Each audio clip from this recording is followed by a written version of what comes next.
The biggest myth in real estate development pre-sales.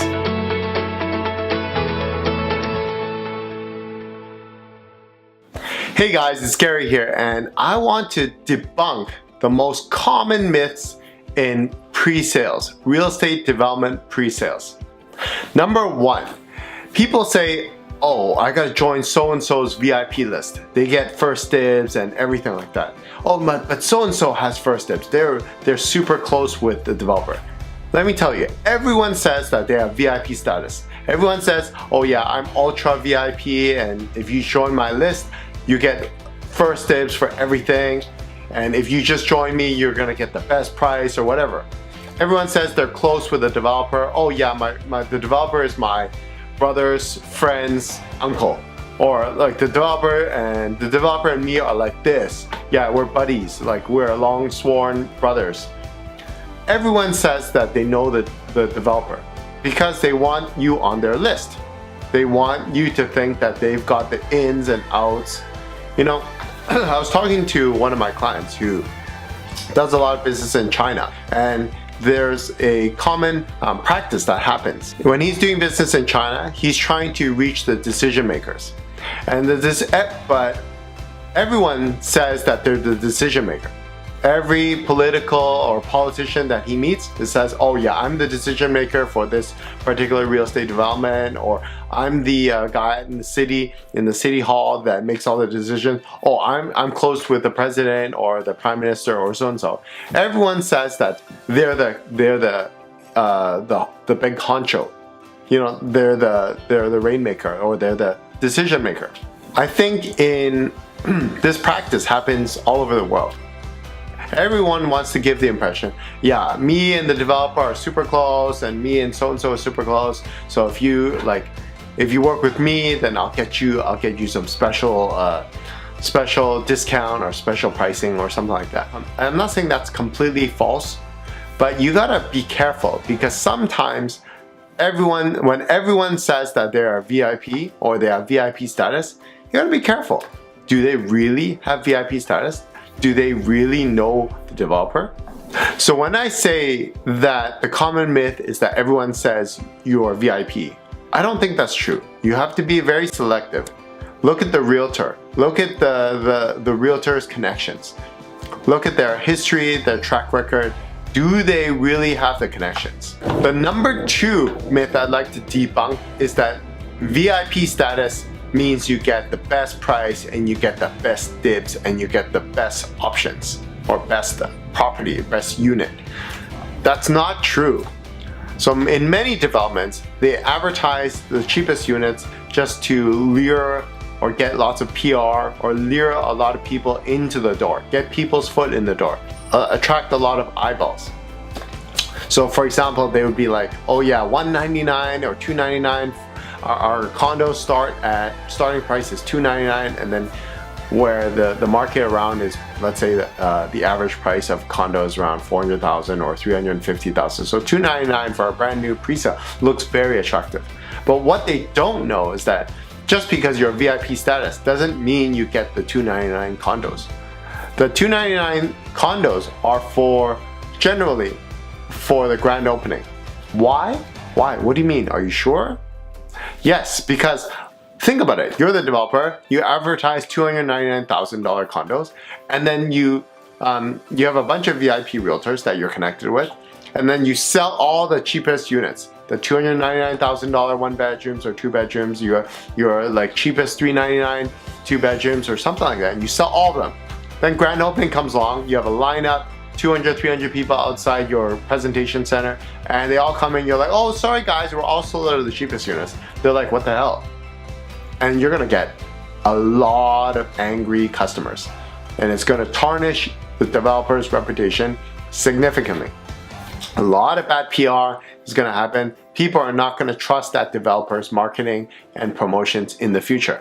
So what they usually do is they have the VIP, they give the VIP people like first choice, but they reserve or save a bunch of units for grand opening.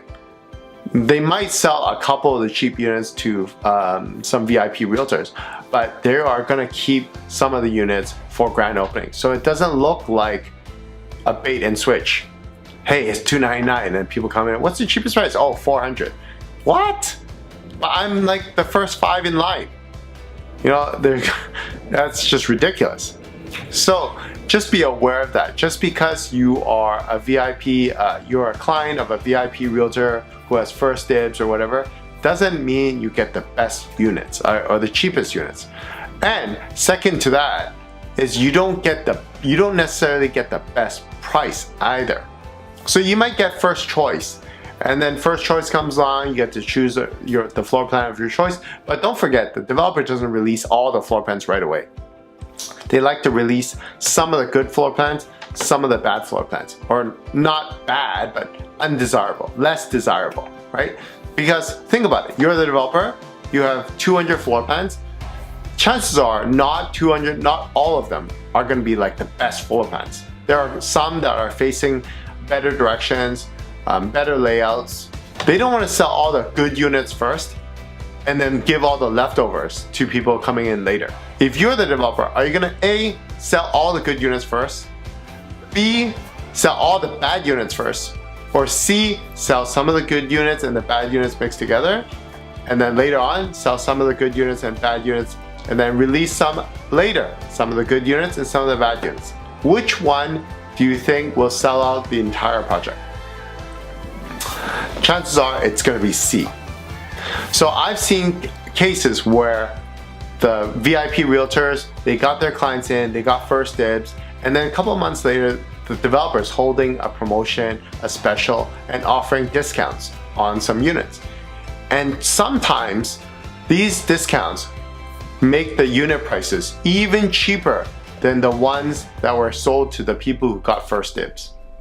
So what I'm saying is, the people who got first dibs, they didn't get the best price. They got first dibs, but they didn't get the best price. Because sometimes the developer might give some incentive for the units that are a little bit harder to sell. Those units might have a better discount. So it's up to the developer, because at the end of the day, the developer wants to sell out the project. And number 3, the myth I want to debunk the most is that people think that buying pre-sales, it's all about buying the cheapest unit, getting first dibs, and that's all they focus on. Yeah, while those things are important, it's important to buy early, and also to it's great to have first dibs, but more importantly is buying the right property. Is that pre-sale project the right property for you? There's like 50, 100 different pre-sale projects in the city. It's not just like, oh, let me buy the cheapest unit in every pre-sale project. That doesn't mean you'll be successful in the long term. For me, when I talk with my clients, it's all about picking the right project for you. I look at their needs, short-term, long-term goals, real estate portfolio, what works for them, what strategy are we trying to use. And I see this project, and yeah, if we can get first dibs or VIP status, great. But if not, I'm thinking about, is this project right for them? I'd rather buy the right project for them than to just get VIP first dibs on some random project that doesn't really work for them. And some clients, they don't know. They trust you as the realtor to give them advice and to know what's in their best interest. So for me, it's not about, oh yeah, first dibs and cheapest price. That's nice and it's important, but more importantly, is that project the right project for them? And if it is, yeah, it's great if you can get first dibs and cheapest unit or whatever. But like I said, even if you're not first dibs, if you're third dibs, fourth dibs, fifth dibs, you might get a better price, right? But at the end of the day, whatever property, whatever unit they pick in that project, if the project is right for them, they will do well. I truly believe that. Hope you found value. What other questions do you have about pre-sales? Comment below. Hey, and I know you're watching, but you haven't subscribed to my channel. Hey, subscribe. Click the button below. Click the notification bell so you'll be notified of future videos. And until next time, don't wait to buy real estate. Buy real estate and wait.